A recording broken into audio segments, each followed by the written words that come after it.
Kausalya madam, office time 10 மணி, இப்படி 11 மணிக்கு வரீங்க. அதுக்கு என்ன இப்போ? எம்டி சாருக்கு தெரிஞ்சா உங்களை தான் மேடம் திட்டுவாரு.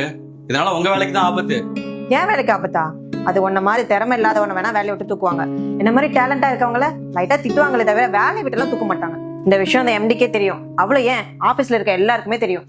மேடம், எவ்வளவு டேலண்ட் இருந்தாலும் நல்ல குணமும் ஒழுக்கமும் இல்லைன்னா எங்கேயும் வேலையில நிலைச்சிருக்க முடியாது.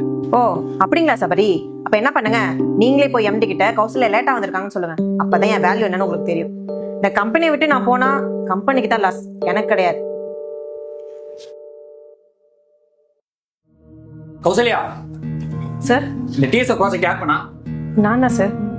டேட் மாத்த சொன்னேன், மாத்துனீங்களா? சாரி சார், மறந்துட்டேன். என்ன மறந்துட்டீங்க? கொஞ்சம் கூட அறிவில்ல. சாப்பாடு தானே சாப்பிடுறீங்க?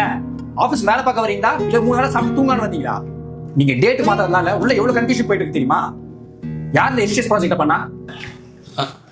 சார், நான் தான் சார் பண்ணேன். சபரி, உங்களுக்கும் அதே பிரச்சனை தான், மாத்திருங்க. Okay sir. சார், நான் பண்ண மிஸ்டேக் தானே சபரியும் பண்ணிருக்காரு. என்ன மட்டும் எல்லாரும் முன்னாடியும் அப்படி திட்டுறீங்க? அவர் எதுவுமே சொல்ல மாட்டீங்க. இந்த கம்பெனில நிறைய பெரிய ப்ராஜெக்ட்ஸ் நான் தான் சார் பண்ணிருக்கேன். இப்போ இந்த கம்பெனி இந்த நிலைமையில இருக்குன்னா அது காரணமே நான் தான். நான் மட்டும் இந்த கம்பெனில இருந்து வெளியில போயிட்டேன், இந்த கம்பெனி தான் சார் ஃபீல் பண்ணணும். என்ன சொன்னீங்க? நீங்க போனா இந்த கம்பெனி ஃபீல் பண்ணுமா? Kausalya, you are fired.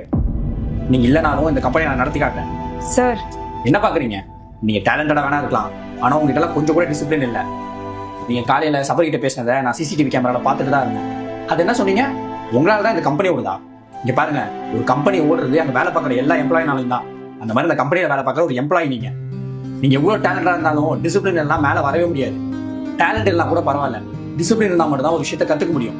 எத்தனையோ ஆளுங்க அவங்க கிட்ட இருக்கிற டேலண்ட் வச்சு உடனே ஹையர் பொசிஷன் போயிடுறாங்க. ஆனா போன உடனே கொஞ்ச நாள்ல உங்களுக்கு டவுன்ஃபால் வந்துருது. ஏன் நினைக்கிறீங்க? ஏன்னா அவங்களுக்கு கொஞ்சம் கூட டிசிப்ளின் கிடையாது. சார் என்ன மன்னிச்சிருங்க சார், நான் ஏதோ அவசரப்பட்டு பேசிட்டேன். இதை புரிஞ்சுக்கணுன்றதுக்காக தான் உங்ககிட்ட நடந்துக்கிட்டேன். இனிமே இந்த மாதிரிலாம் பண்ணாதீங்க.